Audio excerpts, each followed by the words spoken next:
Hey guys, tonight we're plunging into a day in the medieval world, a world where your mornings would begin not with a cozy alarm or a refreshing splash of water, but with a rough jolt from a not so gentle servant, a rooster's crow, or maybe the distant blare of a horn signaling the town's awakening. You probably won't survive this because the medieval morning was loud, dirty, and far less forgiving than your snooze button.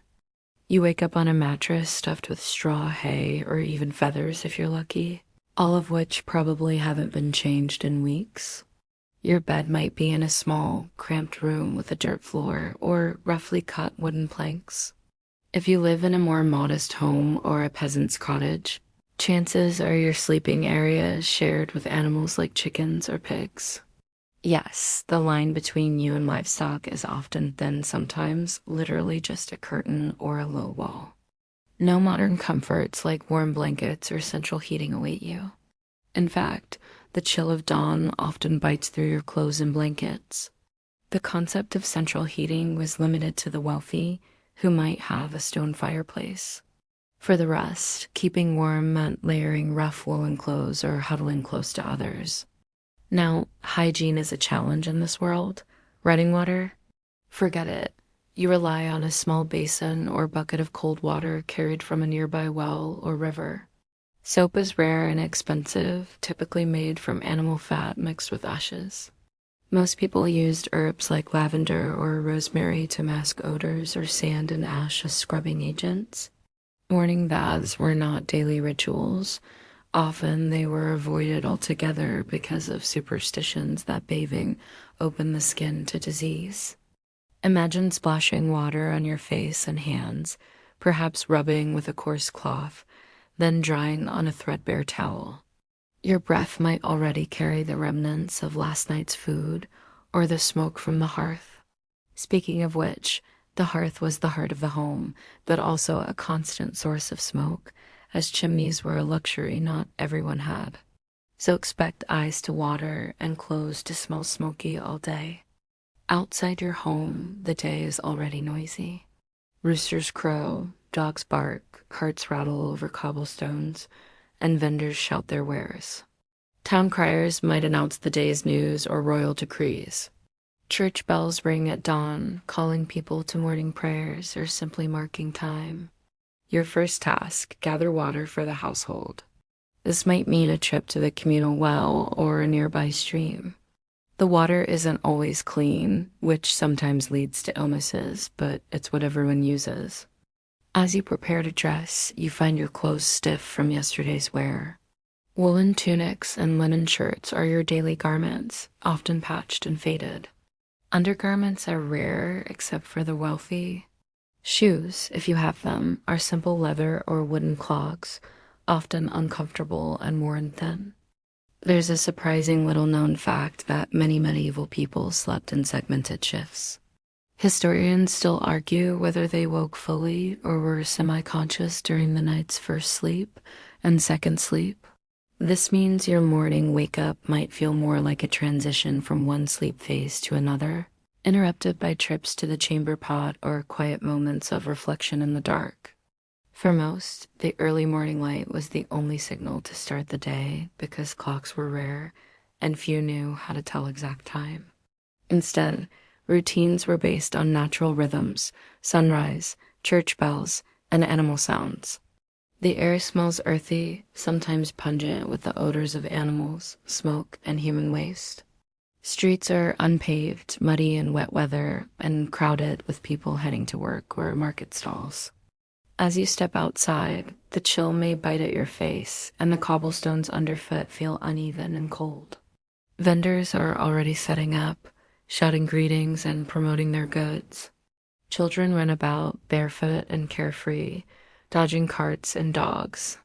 Despite the challenges, there's a rhythm to this chaos. The medieval morning is alive, full of human noise and activity. It's a far cry from your peaceful bedroom or your smartphone's gentle alarm, but it's the start of a day full of hard work, unexpected moments, and the kind of grit modern life can't replicate.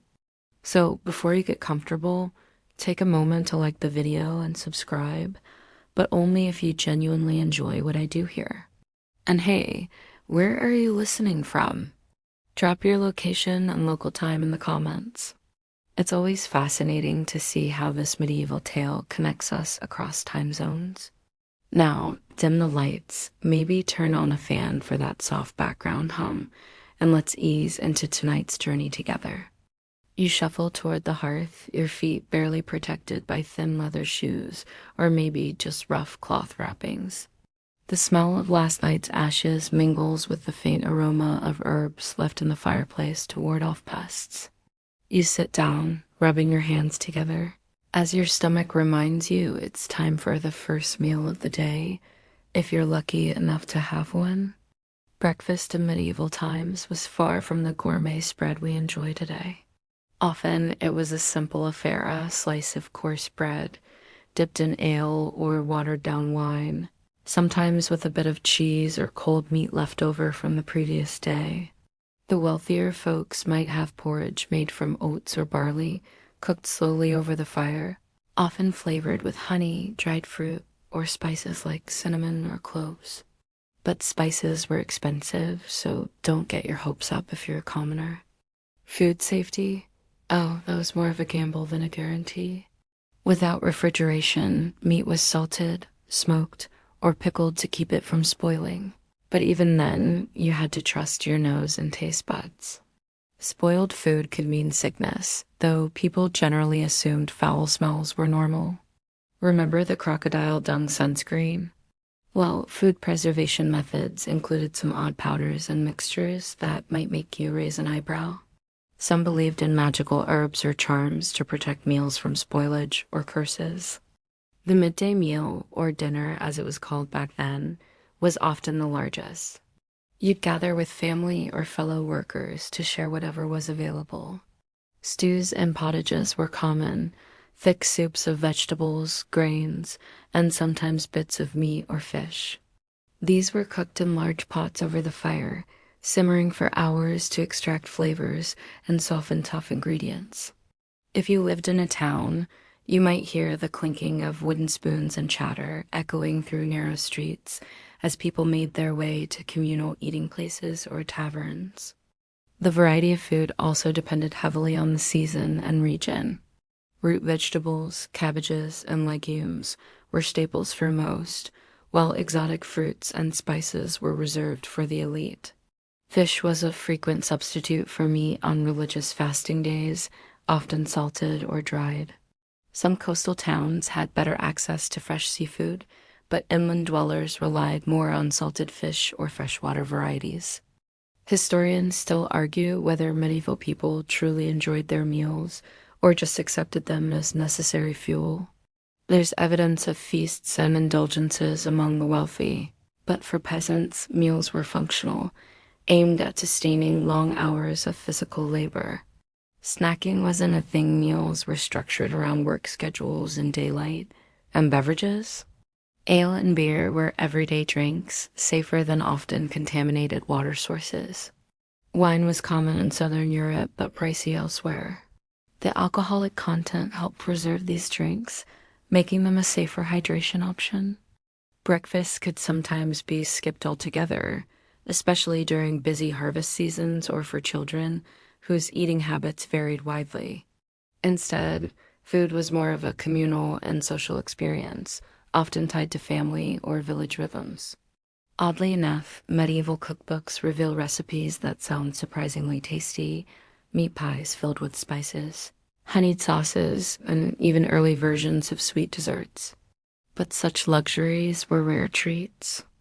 Imagine the textures: rough bread crusts, thick stews heavy with root vegetables, and the occasional tang of vinegar or herbs. The sounds of spoons scraping bowls, the crackle of the fire, and murmurs of conversation fill the air. So as you chew on your coarse bread and sip your ale, or maybe just imagine it, remember that meals were as much about survival as they were about enjoyment. Food was fuel, ritual, and social glue, all wrapped up in the challenging conditions of medieval life. You step outside into the chill air, the morning mist still lingering low over the fields or cobblestone streets. depending on where you find yourself in this medieval world. The day ahead demands work, and whether you're a farmer, a blacksmith, or a servant, your daily chores shape your very survival. Imagine first the farmer, trudging through mud with a wooden plow pulled by oxen, the weight of the earth heavy under tired hands. The tools are simple but effective: hoes, sickles, scythes, and pitchforks made from wood and iron, often repaired and repurposed countless times. Your clothes are rough and worn, your boots caked with dirt, and your hands raw from labor. Farming is brutal and dependent on the whims of weather and seasons.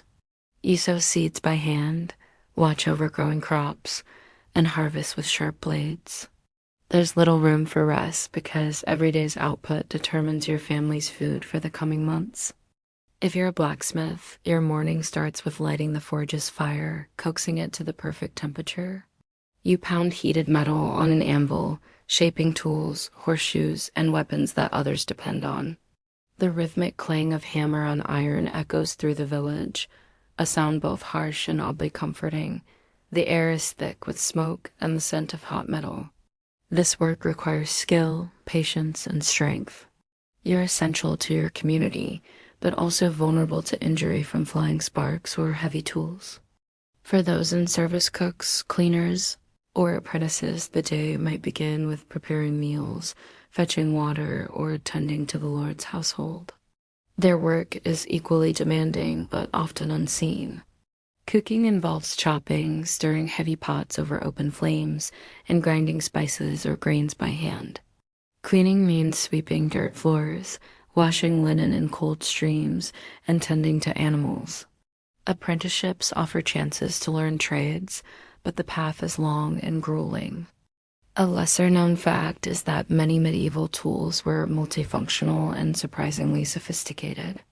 The scythe's curved blade, for example, was designed for efficient grass cutting, and watermills were ingenious devices harnessing river flow to grind grain, saving laborious hand grinding.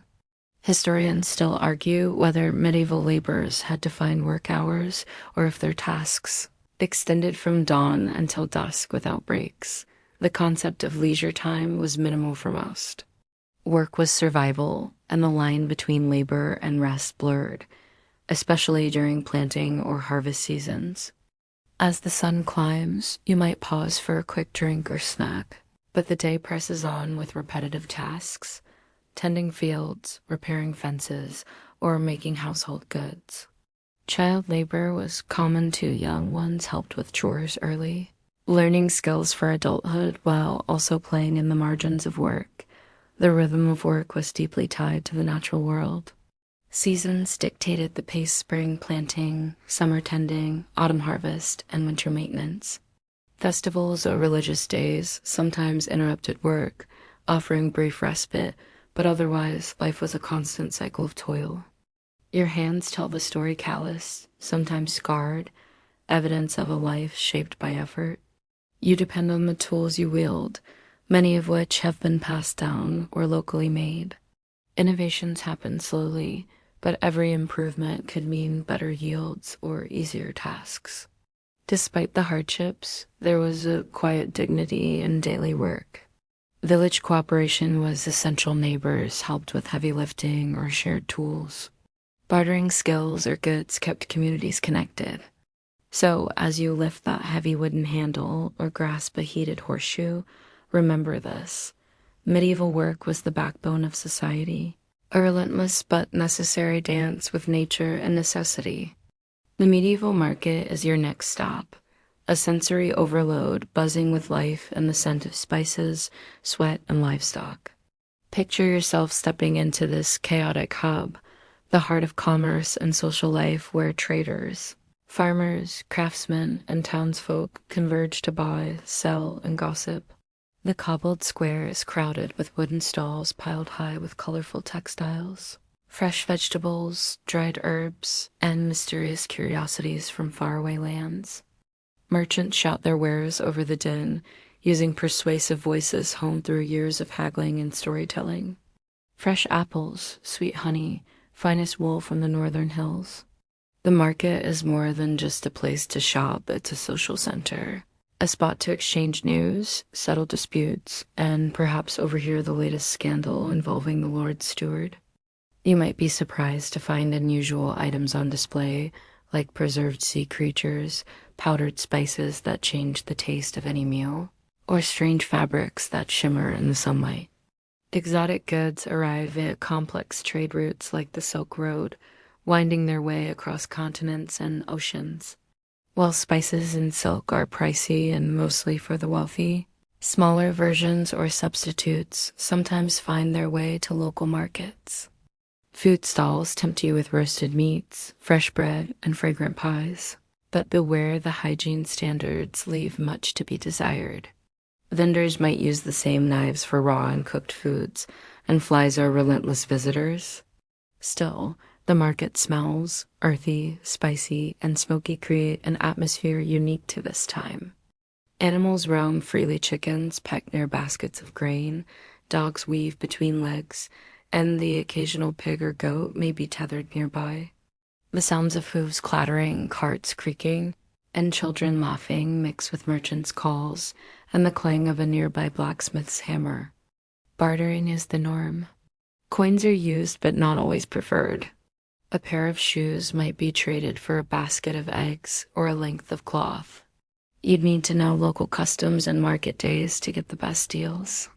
Market fairs, held once or twice a year, draw visitors from miles away, turning the town into a festival ground filled with entertainers, jugglers, and minstrels. There's a quirky fact: some markets had strict regulations about what could be sold and when. Guilds controlled crafts, preventing untrained individuals from selling certain goods, while town authorities might impose curfews or fines for late-night trading. The market was a place of order beneath the chaos. Historians still debate how much these markets contributed to the rise of medieval towns and the slow transition from feudal economies to more trade-based systems. What's clear is that markets were vital lifelines, places where ideas, goods, and culture mingled as much as commerce. Imagine the textures: rough wooden stalls, woven baskets, crisp apples, and fabric bolts fluttering in the breeze. The air tastes of fresh bread, spilled ale, and earthy dirt. Your ears are filled with a cacophony of voices, laughter, and the occasional squawk of a disgruntled chicken. Despite the grime and noise, there's a comforting rhythm, a dance of supply and demand, tradition and innovation, survival and celebration. As you meander through this medieval bazaar, you realize that markets were more than just places to shop. They were the vibrant, beating heart of community life, where the old met the new and stories were as valuable as silver coins. You step cautiously into the cramped, shadowy room of the medieval healer, a place where the scents of dried herbs, animal fats, and faint smoke mingle in a curious perfume of hope and desperation. This space is cluttered with glass jars containing crushed roots, powdered bones, and mysterious powders whose names you can barely pronounce. It's a world where science, superstition, and faith intertwine tightly, and the line between medicine and magic is thin, sometimes non-existent. Medicine in the medieval era is far from the evidence-based, high-tech practice you know today. Instead, it's an intricate patchwork of herbal lore, religious rituals, ancient theories, and folk wisdom handed down through generations. If you were unfortunate enough to fall ill or suffer an injury, this is where you would turn, though turn is a hopeful term, because cures were as often a matter of faith and luck as of skill. Relief was uncertain, but the healer's craft was the best chance you had. Around you hang bundles of drying herbs: lavender to calm nerves, sage for purification, rosemary to stimulate memory, and comfrey, believed to mend broken bones. Among these familiar plants lie jars of powdered mandrake root, valued for its supposed anesthetic and magical properties, and even the notorious mummy powder, made from ground Egyptian mummies and thought to possess extraordinary healing powers. While these remedies might seem bizarre today, They reflect a worldview where natural science and mystical belief existed side by side. Central to medieval medicine was the practice of bloodletting. Using leeches or sharp lancets, the healer would draw blood. Based on the belief that illness arose from imbalances in the body's four humors, blood, phlegm, black bile, and yellow bile. By removing excess blood, they hoped to restore health. This treatment was so widespread that special bleeding bowls were crafted for the task. You might be surprised to learn that bloodletting was practiced for centuries, much like modern vaccinations, despite its dubious effectiveness. Historians still debate its impact. Some suggest it alleviated certain conditions, while others think it often weakened patients further. Beyond bloodletting, healers applied poultices made from honey, vinegar, and crushed herbs to wounds. Honey's natural antiseptic qualities likely helped prevent infection, even if the medieval mind did not grasp the science behind it. Willow bark was another prized remedy, containing salicin, a compound related to aspirin used to reduce pain and fever. These examples hint that medieval medicine was not merely superstition. It contained practical knowledge earned through observation and trial. Hospitals were rare and primarily run by religious orders, which saw caring for the sick as a spiritual duty. These institutions emphasized care and prayer over surgical intervention. Surgery itself was a grim and brutal affair, conducted by barber surgeons who also shaved beards and pulled teeth. Without effective anesthesia, surgery was agonizing, relying on alcohol or opium derivatives for some relief. Instruments were rudimentary and seldom sterilized, resulting in infections that often proved fatal. Hygiene posed a huge challenge. Without understanding germs or bacteria, wounds were treated in unclean conditions, leading to infections that killed many. However, some medieval hospitals surprisingly practiced better cleanliness than the general populace, reflecting a nascent awareness of sanitation's importance. Religion was deeply entwined with medicine. Illness was often interpreted as divine punishment or a test of faith. Patients combined physical treatments with prayers, charms, pilgrimages, and blessings. A healer might recite incantations while applying a poultice, blurring the line between spiritual and physical healing. The healer's toolkit was simple but essential: mortar and pestle for grinding herbs, glass bottles containing tinctures, wooden bowls, bone knives, and bundles of medicinal plants grown in dedicated gardens. These gardens were carefully tended sanctuaries where specific plants were cultivated for their reputed curative powers. Medical knowledge was preserved in manuscripts, blending observation and folklore. Training for healers varied widely. Some learned through family apprenticeships, others through formal education, especially within religious orders. The result was a patchwork of practices, often inconsistent but grounded in a shared hope to heal. Despite its limitations, medieval medicine laid the groundwork for later scientific advances. Treatments ranged from effective herbal cures to harmful rituals, reflecting humanity's enduring struggle to understand the body and alleviate suffering with limited tools. You can almost hear the grinding of herbs in a mortar, the soft rustling of dried leaves, and the healer's soothing voice reassuring a patient. Though crude by today's standards, this was the pinnacle of care and comfort available. As you sit quietly in this dim chamber, breathing in earthy scents and watching flickering candlelight, you appreciate the fragile balance between faith, observation, superstition, and early science, the eternal human quest to heal and survive. Every cough, fever, and wound was met with this blend of remedies and rituals, a testament to resilience, amid hardship and a stepping stone toward the medicine we know now. This was the medieval world of medicine, a strange, sometimes unsettling place, yet one filled with the same hope and determination that drives healers to this day.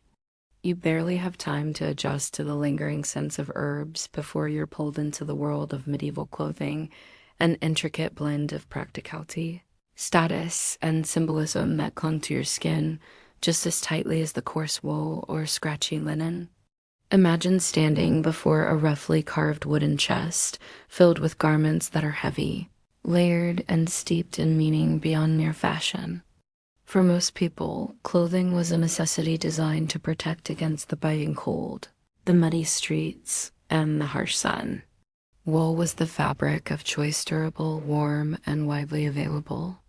Your tunic, the basic garment, might be faded from long use, patched in multiple places, and smelling faintly of smoke from the hearth. Beneath it, a linen shirt offered a soft barrier against the wool's itchiness.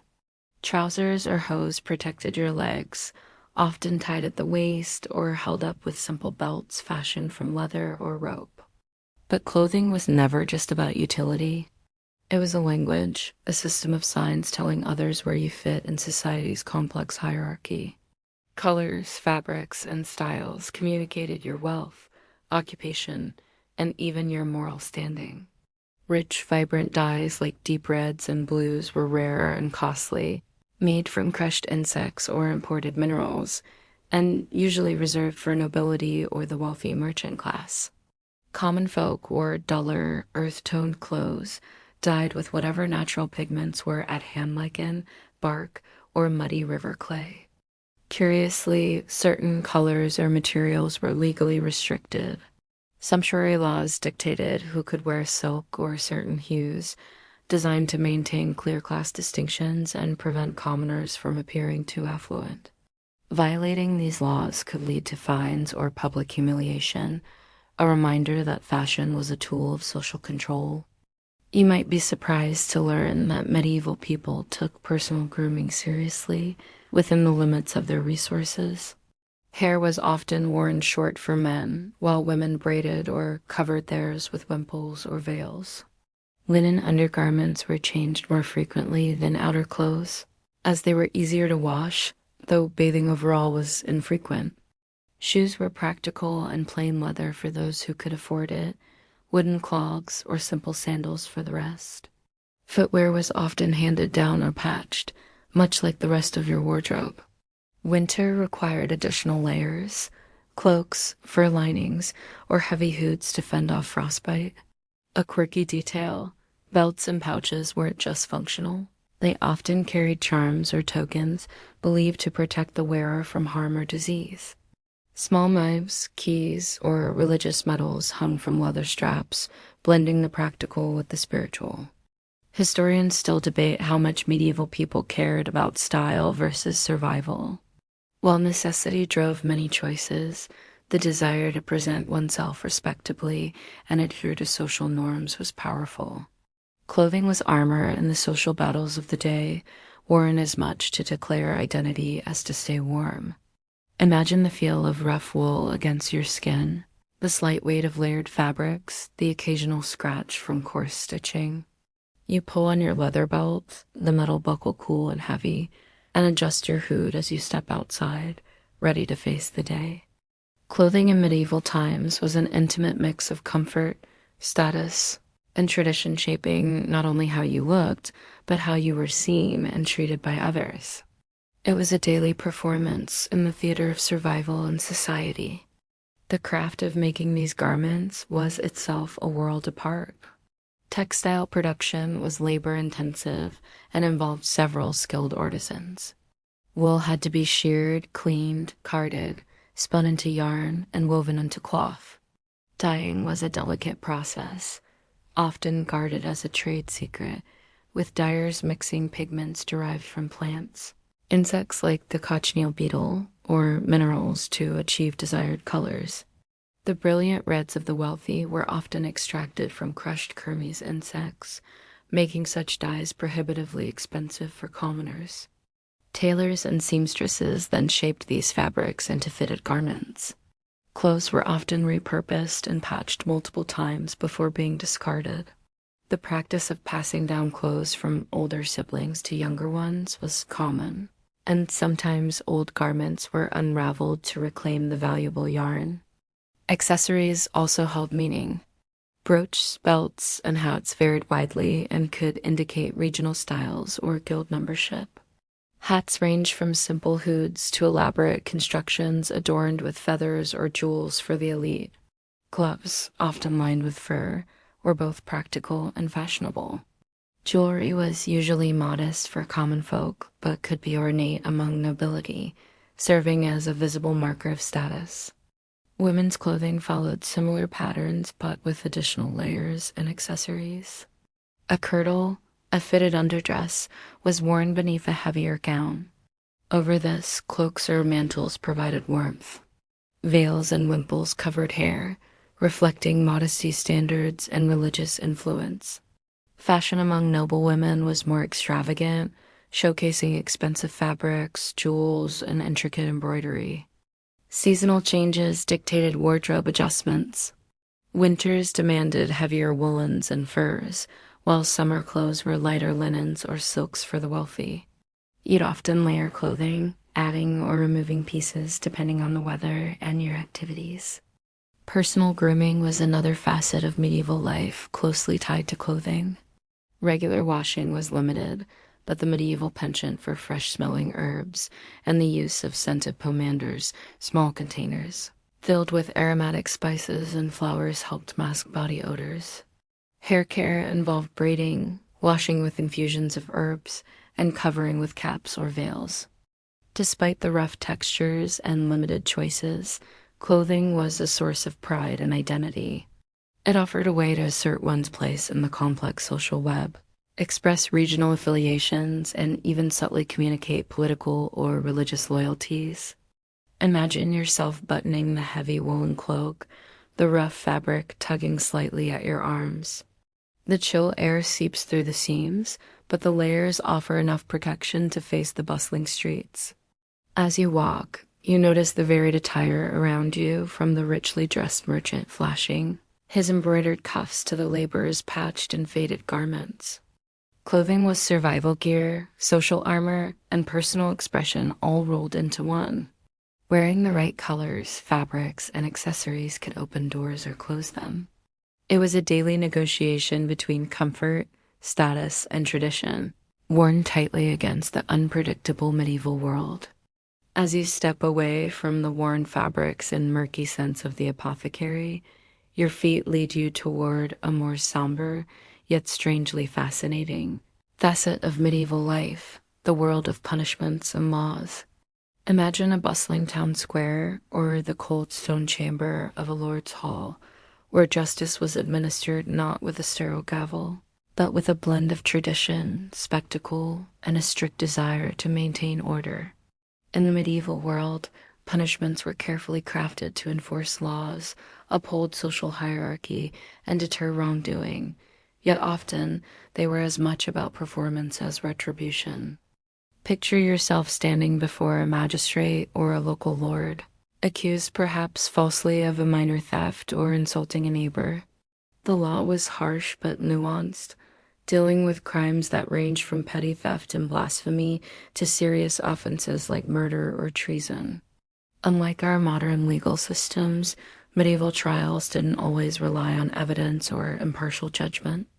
Instead, decisions could hinge on oaths sworn before God, testimony from local witnesses, or even supernatural ordeals designed to reveal truth by divine intervention.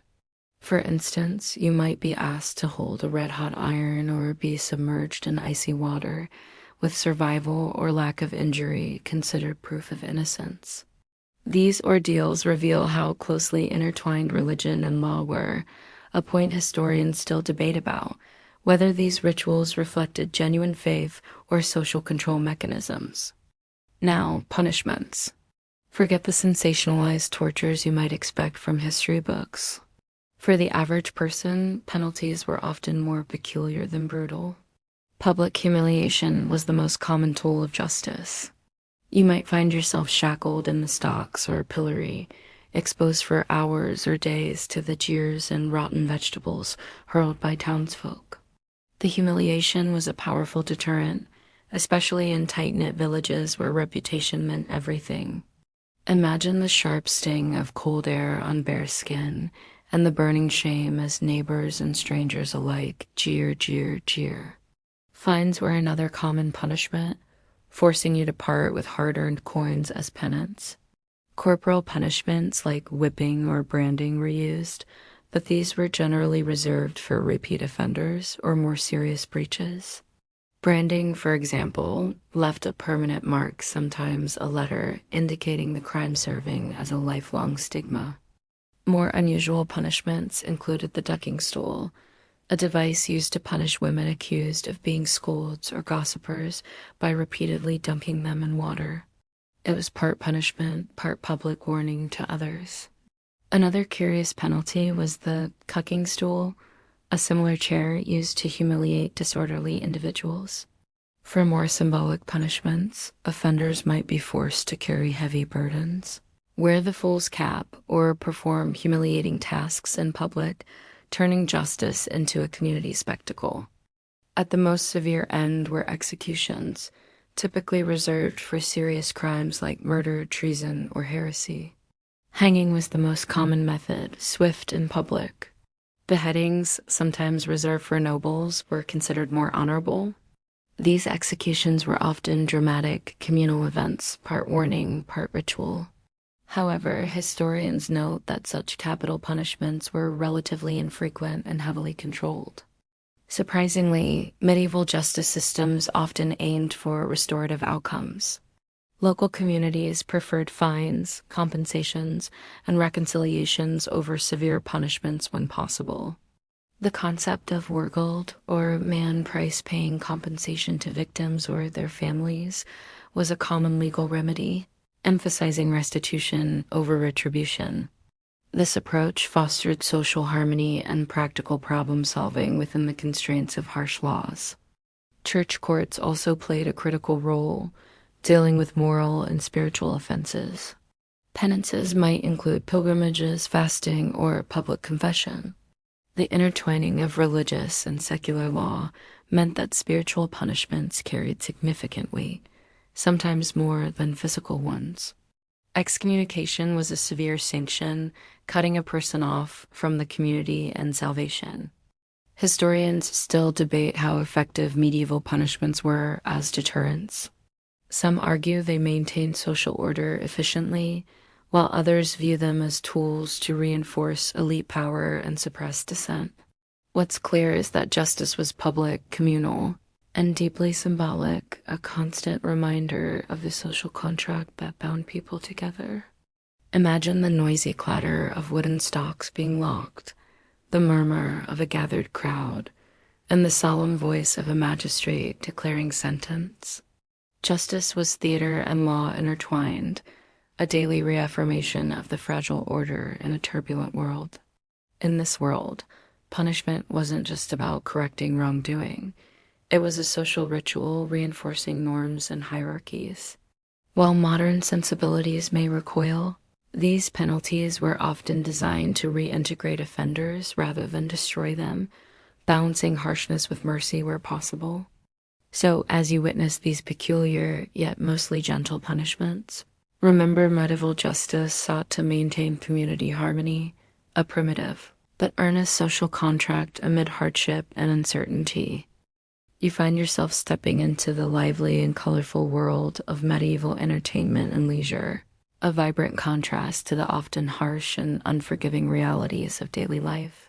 Imagine a village square transformed into a bustling festival ground, where the air is filled with the sounds of music, laughter, and the chatter of excited crowds. Wooden stalls are adorned with brightly dyed fabrics, fragrant herbs hang from ropes, and the smoky aroma of roasting meats mingles with the sweet scent of honeyed cakes. The ground beneath your feet is a patchwork of mud and straw, trampled by eager feet moving to the beat of drums and flutes.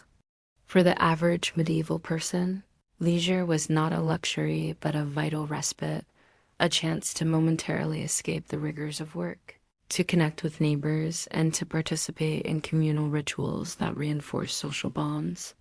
With literacy rates low and books scarce, oral storytelling and performance were central to cultural life. Traveling minstrels, bards, and troubadours journeyed from town to town, weaving tales of chivalrous knights, mythical beasts, gods, and heroes.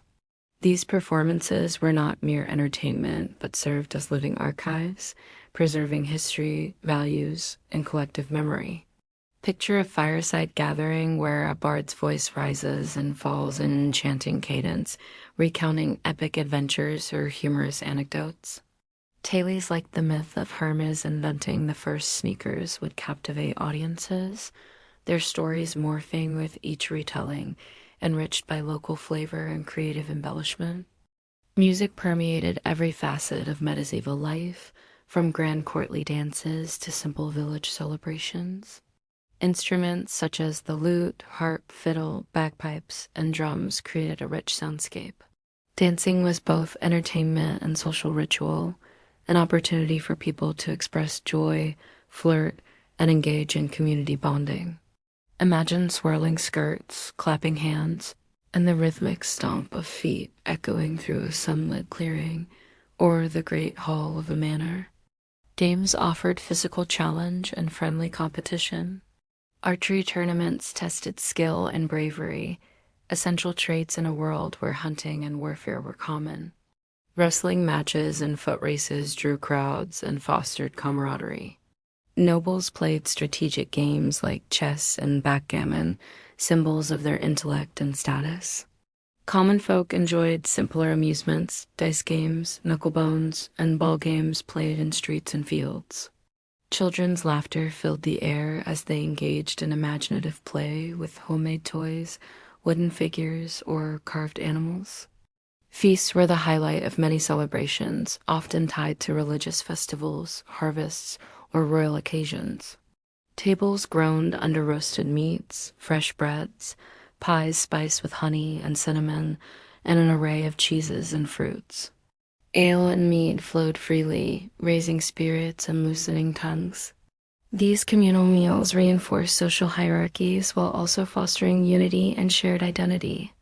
One particularly unique form of medieval entertainment was the mystery or miracle play. These religious dramas, often performed in public squares or churchyards, depicted biblical stories, saints' lives, and moral lessons. Town guilds or community members took part, donning elaborate costumes and masks. These performances combined solemnity with humor, sometimes gently satirizing local authorities or clergies. Such plays were important vehicles for religious education and community cohesion in a largely illiterate society. Historians continue to debate the balance between work and leisure in medieval life. While labor was demanding, holy days, saints' festivals, and fairs offered structured breaks sanctioned by church and state. These occasions were crucial for mental health, social order, and cultural continuity. Imagine yourself amidst this festive chaos, the glow of torches flickering in the dusk, the vibrant colors of banners and costumes, the mingling smells of roasting meat and sweet pastries, the clamor of voices raised in song and laughter.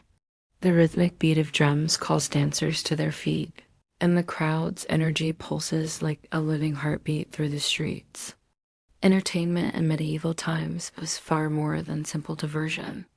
It was a vital expression of humanity's need for joy, connection, and meaning.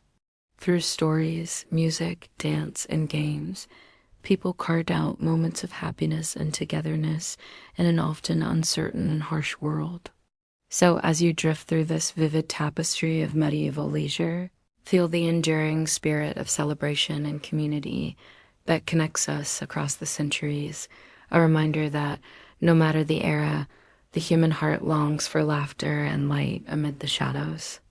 You awake to the resonant peal of church bells echoing across the medieval village, their sound woven into every thread of daily life. Religion is not merely a private affair here. It is the axis upon which the entire world spins. From the moment of your birth, marked by holy baptism, to the solemn rites of passage into adulthood, marriage, and eventually death, faith governs your existence with unyielding authority. Picture yourself rising before dawn, the faint light barely penetrating your humble dwelling, and moving quietly to a small altar or a prayer nook where you murmur morning prayers. The ritual is intimate yet communal, as all the souls in the village share this rhythm, each word binding the community closer together. The day unfolds under the vigilant eye of the church, with its numerous festivals, feast days, and fasting periods dictating work, rest, and celebration. Mass is central to medieval spirituality. Attending the service is not just a religious duty, but a social occasion. The Latin chants fill the vast spaces of stone cathedrals or modest parish churches, their echoes mingling with the scent of incense and flickering candlelight. Even if you don't understand the language, the solemnity, the stained glass casting kaleidoscopic colors, and the visual grandeur inspire awe and a sense of connection to something beyond the earthly. The calendar is punctuated by numerous holy days, some universally observed like Christmas and Easter, others more localized, honoring patron saints and specific miracles. These days bring the village together for processions, fairs, and communal feasts, blending sacred reverence with lively celebration. Imagine the energy in the streets during a saint's festival, the music, the dancing, the scent of roasting meats and spiced wine, mixing with the sounds of bells and laughter. Pilgrimages are a deeply spiritual endeavor for many. Imagine setting out on a journey to Canterbury, Santiago de Compostela, or Rome, walking for weeks or months, enduring hardship for the promise of healing or absolution. Along the way, pilgrims share stories, trade news, and strengthen bonds across distant lands. These pilgrimages serve as conduits for cultural exchange, spreading religious practices and ideas throughout Europe. Monastic life represents a pinnacle of devotion and learning. Monks and nuns live in secluded monasteries, following strict routines of prayer, labor, and study. These religious communities safeguard knowledge-copying manuscripts, cultivating medicinal herbs, and educating novices. The rhythm of the divine office structures their day, punctuating long hours with chant and contemplation. The architecture of monasteries, with their cloisters and chapels, provides a space for both spiritual and intellectual growth. Religion's influence extends beyond the spiritual to the political and economic realms. Bishops and abbots wield significant power, controlling lands, levying taxes, and advising kings. The Church's moral authority shapes laws and social norms, and the promise of salvation or threat of eternal damnation influences behavior profoundly.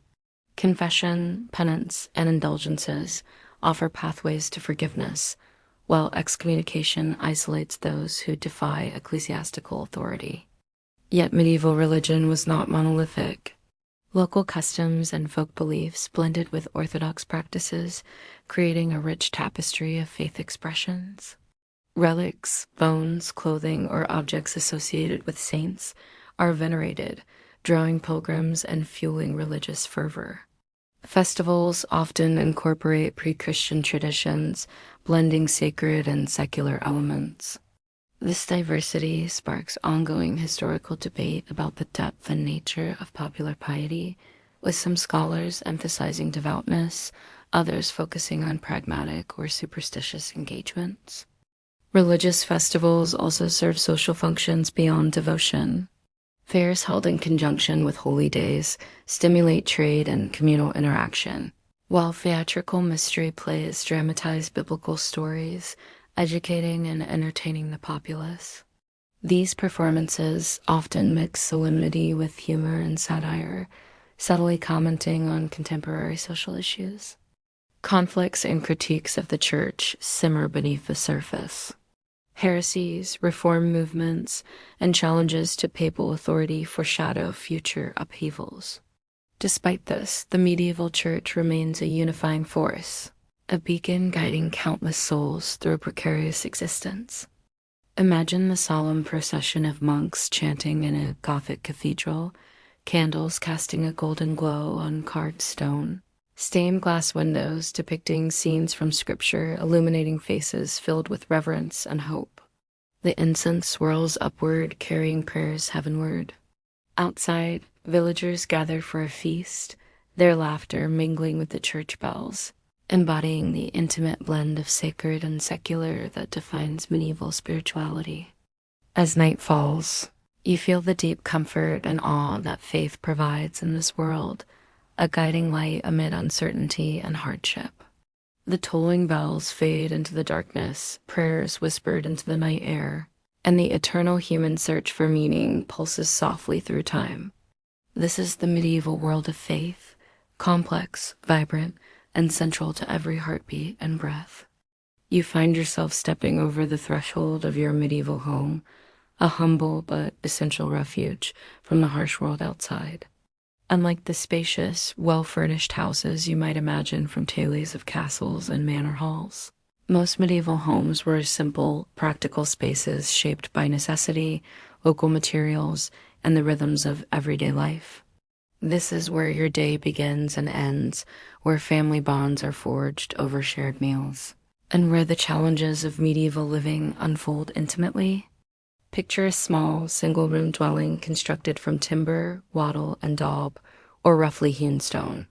The floor might be dirt packed hard or uneven wooden planks, often strewn with straw to provide a modicum of warmth and cleanliness. Walls, thick but roughly finished, bear the faint smell of smoke and the marks of soot from countless fires. The roof, thatched with reeds or straw, creaks softly in the wind, its patchwork nature a testament to frequent repairs and scarce resources. Central to the home is the hearth, a low stone or clay fireplace that serves as the heart of domestic life. Here, the fire crackles day and night, providing warmth, light, and the means to cook meals. Chimneys are a luxury not found in most homes. Instead, smoke escapes through holes in the roof or gaps in the walls, leaving the interior often hazy and the air tinged with acrid soot.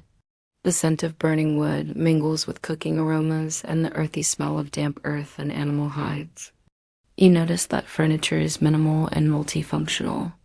A wooden table serves for meals and work. Stools or benches provide seating. Beds are simple, rough wooden frames, supporting mattresses stuffed with straw, feathers, if you're fortunate, or old rags. Blankets and quilts are precious, woven from wool or linen, often passed down or patched repeatedly. Sleeping arrangements are communal. Families share close quarters, children nestled alongside parents or siblings, and sometimes animals are allowed inside for warmth and protection. Storage is sparse. Earthenware pots, wooden bowls, and woven baskets hold essentials, grains, dried herbs, salted meats, and tools. Shelves might be crude planks, walls hung with cooking implements or weapons. Doors and windows are small to conserve heat, often shuttered tightly against cold and prying eyes. Glass windows are rare and expensive. Instead, openings might be covered with oiled parchment or wooden shutters. Sanitation presents constant challenges. Chamber pots stand ready at night, emptied discreetly by morning. Wells or communal latrines are located outside, their upkeep varying by location and resources. The proximity of animals, pigs, chickens, goats, to living spaces adds to the risk of disease, but is a practical necessity for survival. Lighting depends on natural daylight during waking hours and flickering candles or rushlights by night. The dim, shifting glow casts long shadows, creating an intimate yet sometimes eerie ambience.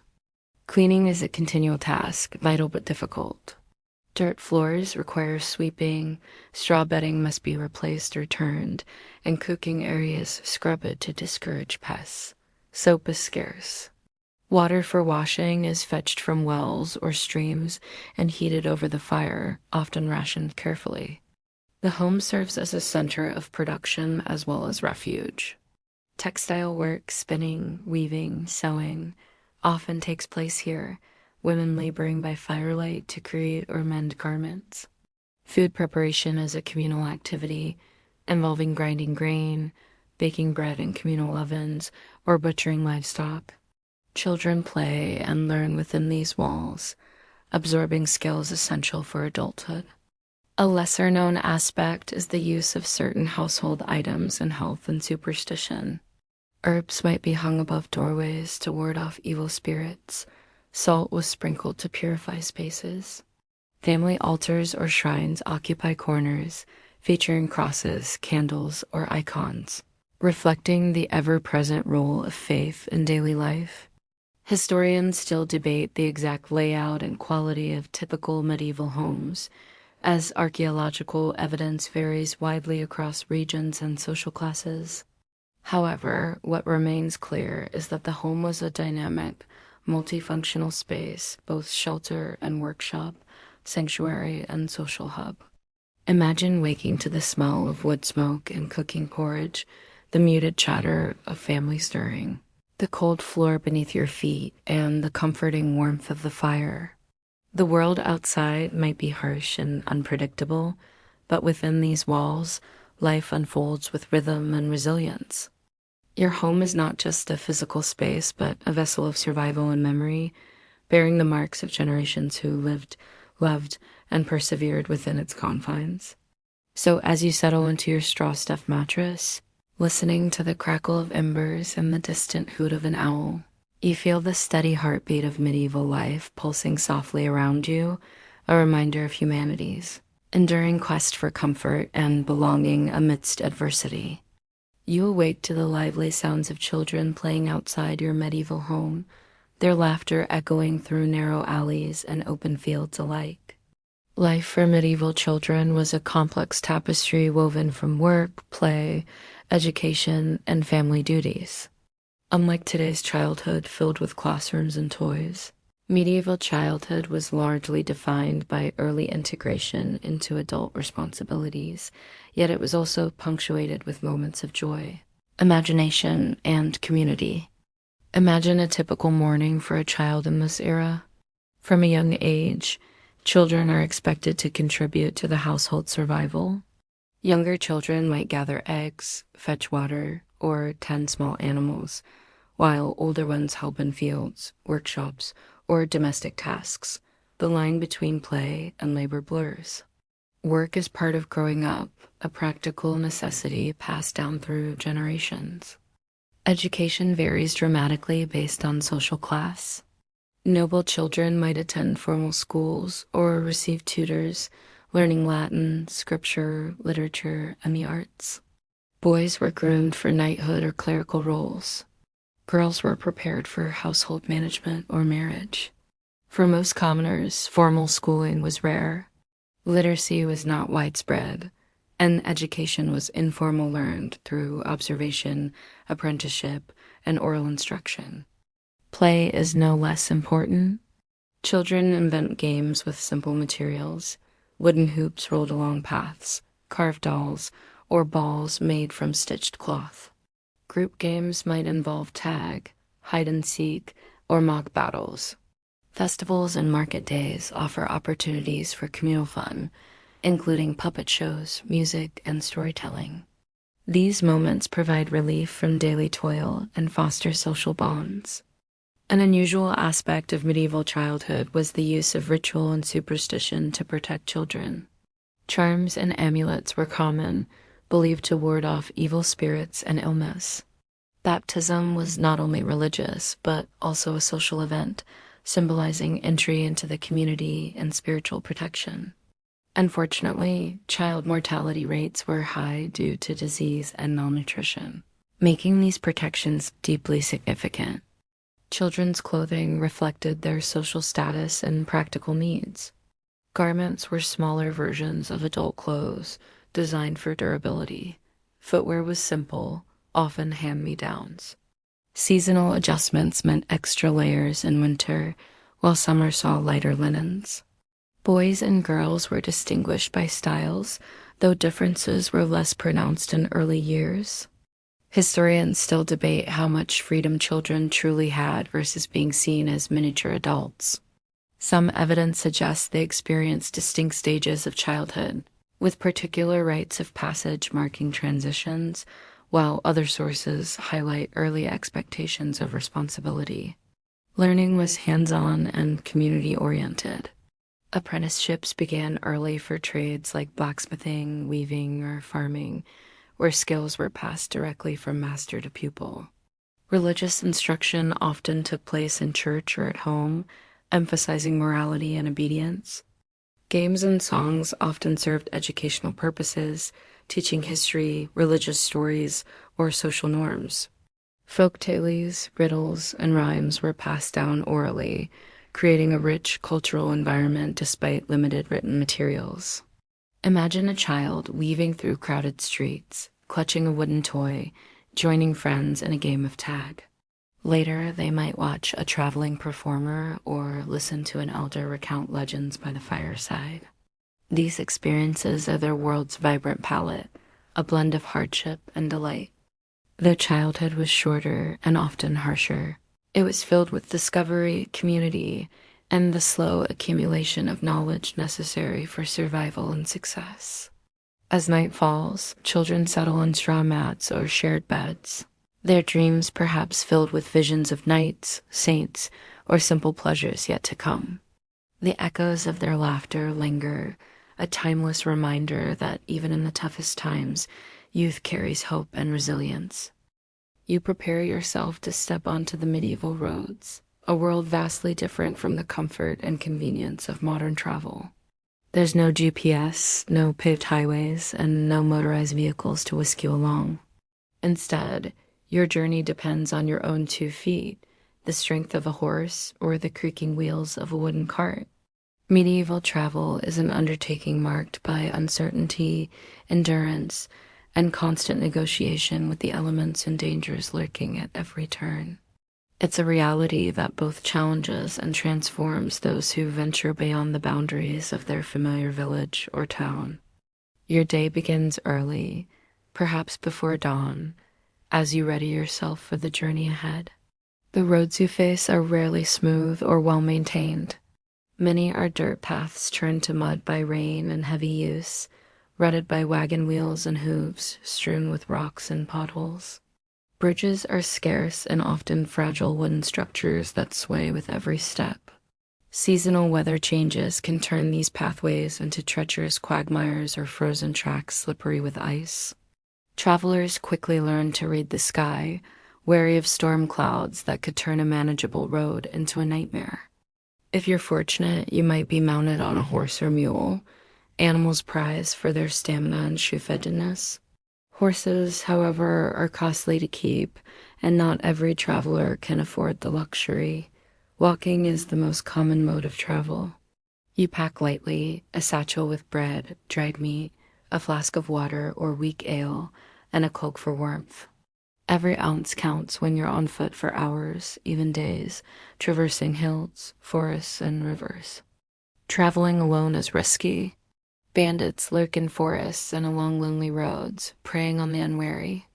Therefore, pilgrims, merchants, and messengers often band together for protection, forming caravans that move cautiously but with the advantage of numbers.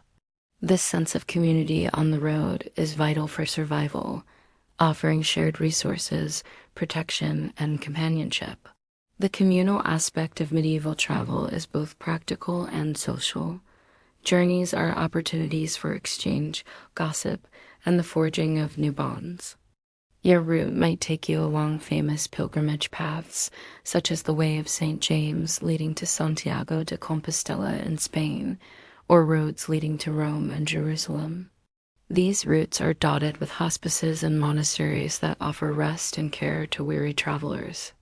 You find solace in these sanctuaries, warm fires, simple meals, and the comforting presence of fellow pilgrims.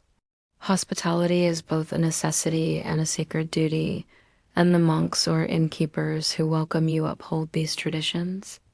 Inns and taverns along the way vary dramatically.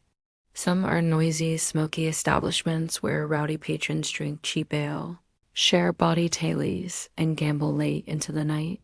Others are modest but clean lodgings where you might find a humble meal and a straw mattress to rest your aching body. Prices and quality vary with location and the wealth of the town. Negotiation is a skill you quickly develop, balancing your coin purse against the promise of shelter. Navigating the medieval landscape is an art in itself. Maps are scarce and often inaccurate, more symbolic than practical. Travelers rely heavily on local knowledge and landmarks, rivers, hills, churches, or ancient stones inscribed with religious symbols. Road signs are rare, but you might spot mile markers or carved crosses indicating direction. A stray piece of advice from a friendly local can mean the difference between a safe passage and a lost light in the wilderness. Travel is physically demanding. You endure long days walking beneath the sun or through driving rain with little respite. Blisters, muscle fatigue, and exposure to the elements are constant companions. Food and water supplies are limited. Rivers might provide water but are often contaminated, and food stalls may be scarce outside of towns. The threat of illness hangs in the air. Exposure, poor nutrition, and fatigue weaken the body, making travelers susceptible to fevers, infections, or worse. Sanitation on the road is primitive. Latrines are rare, and hygiene practices vary widely. You might resort to basic methods to clean yourself and your clothes, often with cold water from a stream. The lack of sanitation contributes to the spread of diseases, a grim reminder that travel can be as hazardous as the journey's purpose. Despite the hardships, travel is a gateway to opportunity and transformation. Merchants carry goods that enrich distant markets. Pilgrims seek spiritual renewal. Nobles travel for diplomacy or military campaigns. Each journey weaves connections between disparate regions, fostering cultural exchange and economic growth. Travel also fosters a unique subculture of its own. Tales and rumors flow along the roads as freely as travelers themselves. Stories of miraculous healings at shrines, encounters with bandits, or strange creatures spark imagination and caution. These stories are shared around campfires or in inns, binding travelers with a shared heritage of experience. The psychological demands of travel are significant. Loneliness, fear, and uncertainty test the traveler's resolve. Companionship offers solace, but the constant vigilance required to avoid danger weighs heavily. Yet, the promise of new lands, spiritual grace, or commercial gain fuels determination. Historians debate the frequency and scope of medieval travel. While some argue that most peasants rarely left their localities, others highlight the mobility of merchants, pilgrims, and officials, emphasizing that even limited travel had profound effects on medieval society. You imagine yourself setting out, the rising sun casting long shadows as you walk along a narrow path flanked by fields and woods. Your pack is heavy, your boots muddy, your body tired, but your spirit driven by purpose. Each step carries you further from home and closer to the unknown. Along the way, you meet fellow travelers, merchants with crates of spices, pilgrims carrying worn scallop shells, soldiers marching in formation, and entertainers seeking new audiences. Their faces tell stories of hardship and hope, a mosaic of human experience on the road. As night falls, you find shelter in a humble inn, the warmth of the fire soothing aching muscles. The chatter of patrons fills the room as stories and songs weave into the night. You rest, knowing that tomorrow you will rise again to face the road and all its challenges. Medieval travel is more than movement. It is a journey of resilience, connection, and transformation. It embodies humanity's restless spirit, the desire to seek, to discover, and to endure beyond the boundaries of the known. So, as you close your eyes tonight, imagine the endless road stretching ahead, the stars guiding your way, and the timeless call of the journey beckoning you forward. As the chill of the medieval night gradually gives way to dawn, your thoughts turn naturally to the essential question of how food survived the journey from field to table. Food preservation in the medieval era was an art born of necessity, a constant battle against spoilage in a world without refrigerators, freezers, or modern packaging. Imagine the creative and resourceful methods used to keep food edible for weeks or months, sustaining families and armies alike through lean times. Fresh food was a rare luxury. Most people relied on preserved staples to see them through the harsh winters or long travels. One of the most common methods was salting. Meat and fish were heavily salted to draw out moisture and inhibit bacterial growth. Salted pork or herring might hang in sacks or barrels, releasing a pungent aroma that filled storerooms and cellars. Salting required skill. Too little, and the food spoiled. Too much, and it became inedible. Smoking was another popular technique, often combined with salting. Hanging meats or fish over smoldering wood imparted flavor and created a protective coating that slowed decay. The smoke's chemicals had antimicrobial properties, helping preserve food for months. Think of dark strips of bacon or fish, fragrant with smoke and ready to be boiled or roasted when needed. Drying was also common, especially for fruits, herbs, and grains. Thin slices of apples, pears, or plums were hung in airy, dry places to prevent mold. Sun drying was employed in sunnier regions, while indoor drying racks allowed preservation during colder months. Dried fruits provided sweetness and nutrition during times when fresh produce was unavailable. Pickling in vinegar or brine preserved vegetables, eggs, and even some meats. Fermentation was widely practiced, producing sour flavors and extending shelf life. Sauerkraut fermented cabbage was a staple in parts of Europe, rich in vitamins and valued for its long-lasting quality. Medieval households kept food in root cellars or cool, dark pantries to slow spoilage. These spaces were often underground or partially subterranean, maintaining a stable, cool temperature year-round. Baskets or barrels stored grains, nuts, and dried legumes, while wooden barrels held liquids like ale, cider, or mead. A lesser-known preservation method involved the use of mysterious powders and spices thought to ward off spoilage or evil spirits. Cinnamon, cloves, and pepper were prized not only for flavor but for their supposed preservative qualities. Some recipes called for blending powdered herbs with salt or sugar to create protective coatings. Honey was another valuable preservative. Its natural antibacterial properties made it ideal for coating fruit or sealing jars. Honeyed pastries or preserved fruits were delicacies treasured during festive occasions. Medieval cooks also used techniques like confiding cooking meat slowly in fat to seal and preserve it. Potted meats sealed with a layer of fat could last weeks.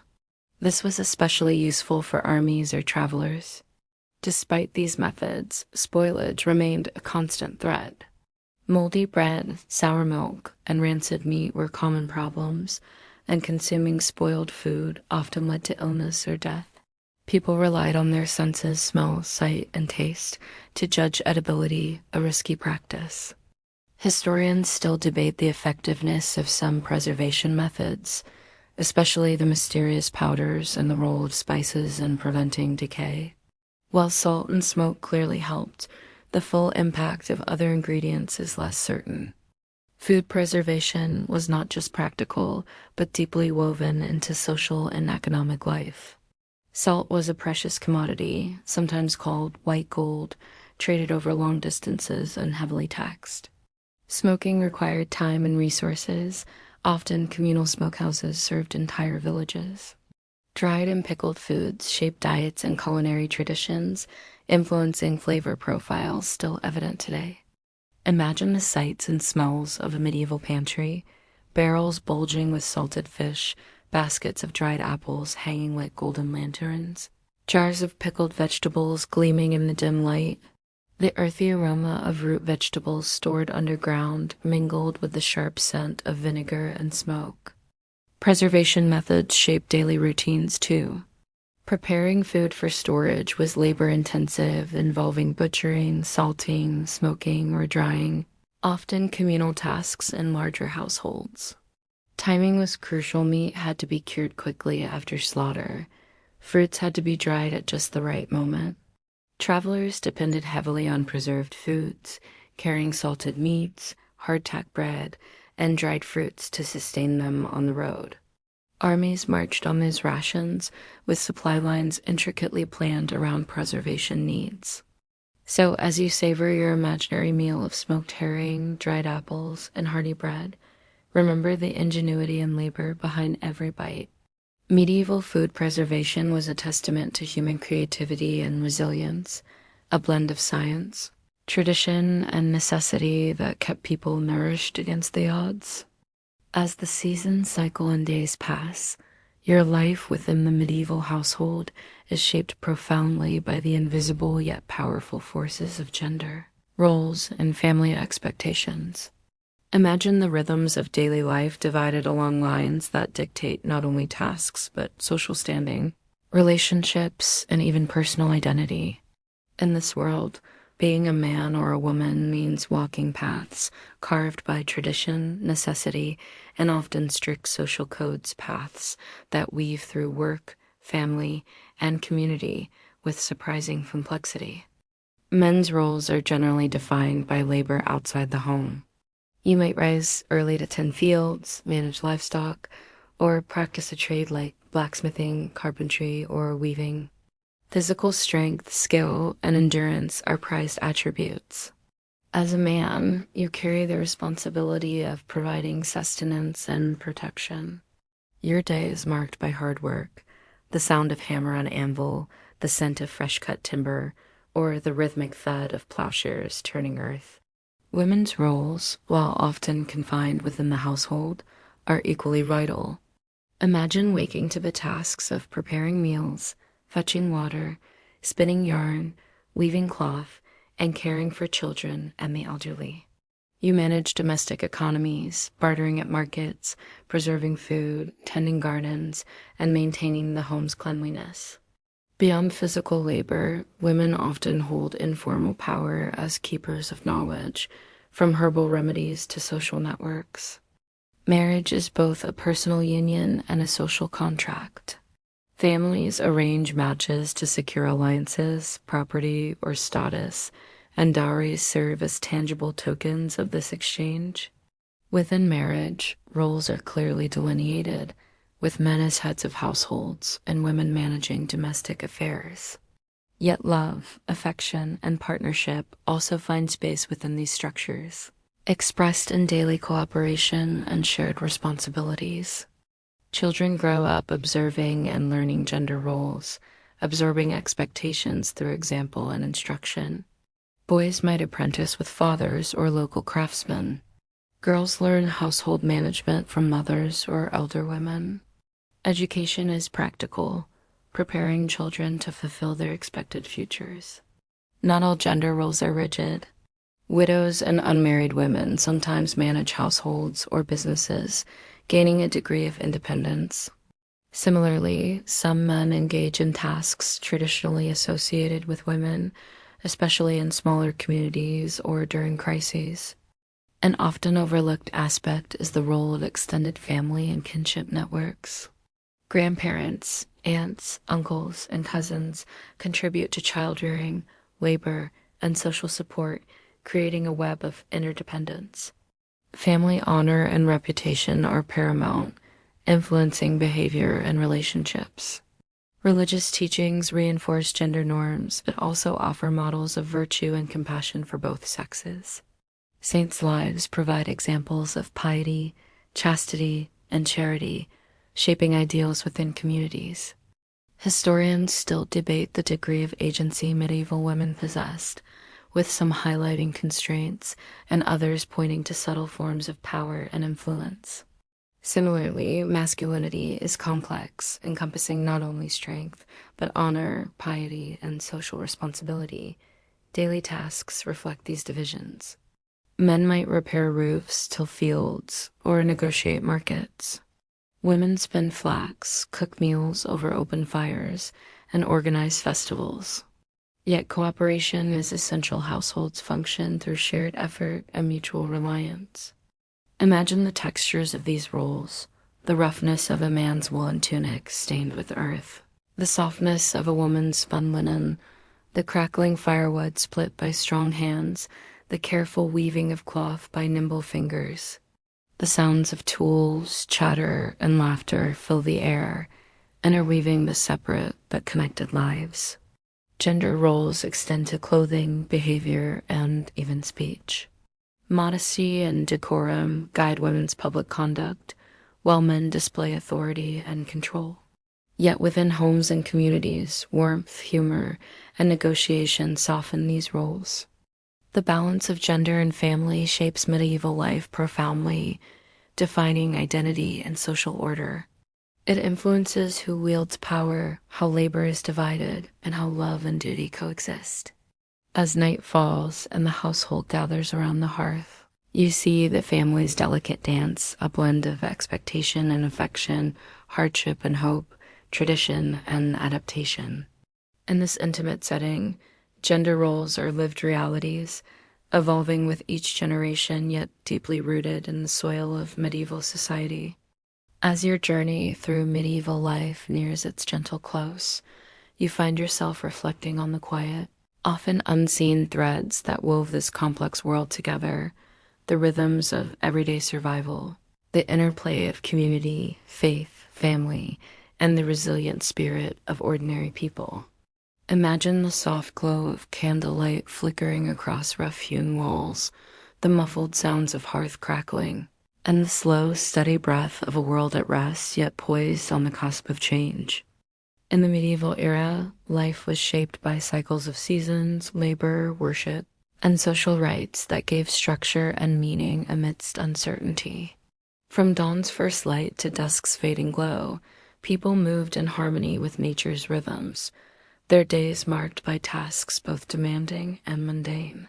They rose early to tend fields or workshops, returned home to share meals and stories, and found moments of solace in prayer or simple companionship.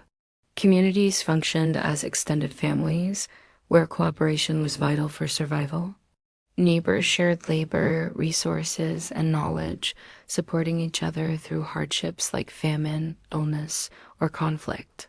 Social bonds were reinforced through festivals, markets, and religious observances, weaving individuals into a shared tapestry of identity and purpose. Faith infused every facet of life, offering comfort, guidance, and hope. The church stood not only as spiritual authority, but as a center of learning, charity, and community. Its rituals and celebrations punctuated the calendar, giving pause for reflection and joy alike. Family, with all its complexities, was the foundation of medieval society. Roles and expectations shaped daily life, but love, care, and resilience softened rigid boundaries. Children learn through example and participation, carrying traditions forward while adapting to new realities. The hardships of medieval existence, disease, limited technology, social constraints, were met with ingenuity, endurance, and a capacity for joy. Whether through shared meals, music, storytelling, or quiet prayer, people found ways to connect, celebrate, and dream. As you settle into the twilight of this journey, imagine the slow breathing of a household at rest, the soft murmurs of prayers whispered into the night, the gentle flicker of flame casting shadows that dance like memories on the walls.